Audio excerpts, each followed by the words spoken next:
Welcome to The Explainer. So, here's a wild thought. Could the recent government shutdown actually set off a massive boom in the housing market? It sounds kind of counterintuitive, right? But one leading economist is betting on it. And today, we're going to unpack that exact prediction. Let's just dive right into the big question on pretty much everyone's mind. Is a housing boom really on the horizon? Well, a top economist has put a very specific, very bold forecast out there, and we're going to break down exactly what he said.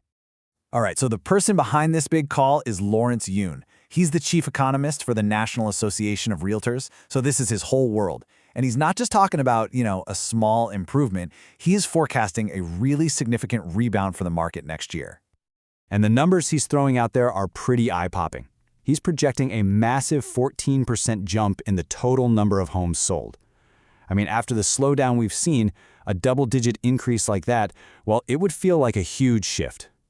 And it's not just about more houses changing hands. He's also talking about prices going up, specifically a 4% rise in the median home price. That would actually be an acceleration from the 3% growth we're seeing this year. Now, here's the real kicker. This whole boom scenario, he expects it to happen even with mortgage rates hovering around the 6% mark. That suggests he believes the underlying demand from buyers is just so strong that it can power right through these higher borrowing costs. Okay, so you're probably wondering, where is he getting this from? Is he just pulling numbers out of thin air?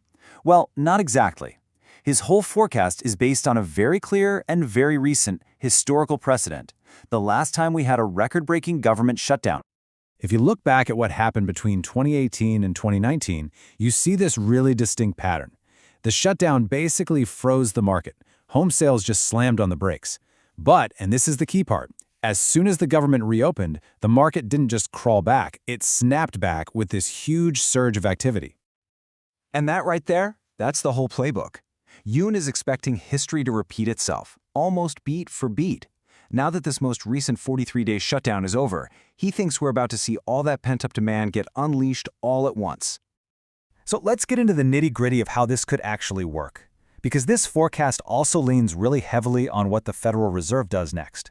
And right now, the Fed is caught in a classic economic balancing act. You've got to picture the Fed in this classic tug of war. On one side, you have weak job numbers, which suggest the economy is slowing down. That puts a ton of pressure on them to cut interest rates to give it a boost. But on the other side, you've got inflation, which is stubbornly hanging around 3%. That's a full point higher than their 2% target. And that argues for keeping rates right where they are. Now, you might be thinking, wait a minute, the Fed's rate isn't my mortgage rate. And you're right, it's not. But think of it like this. The Fed's rate is the baseline for all lending. When they lower it, it gets cheaper for banks to borrow money, and a lot of the time those savings get passed on, creating these powerful ripples that eventually influence mortgage rates. So, despite that sticky inflation problem, Yun is placing his bet. He's wagering that the Fed is going to be more worried about the weakening job market and that they'll cut rates this December. And he doesn't think they'll stop there, predicting 2 more cuts next year. That, of course, would make the whole environment even better for the kind of sales boom he's talking about. But what about all the people who are still worried about high prices? The ones waiting on the sidelines for a big crash? Young actually has a much broader argument for them. And it's all about the fundamental value of real estate, especially in the economy we're in right now. He uses a really classic example to make his point. Gold. For ages, investors have poured their money into gold as a safe place to protect their wealth when inflation is high. And what's happened? The price of gold has just soared. And his whole argument is that real estate is basically playing the same game. It's a hard, tangible asset, it's something real you can own, and it tends to hold its value or even go up when the purchasing power of your cash is going down. This quote really gets to the heart of it. This is his message to anyone waiting for prices to collapse. He's saying that as long as inflation is a real factor in our economy, the fundamental value of property itself provides this solid floor under the market, making a major crash pretty unlikely. All right, so let's bring this all home. What does this all mean for you right now?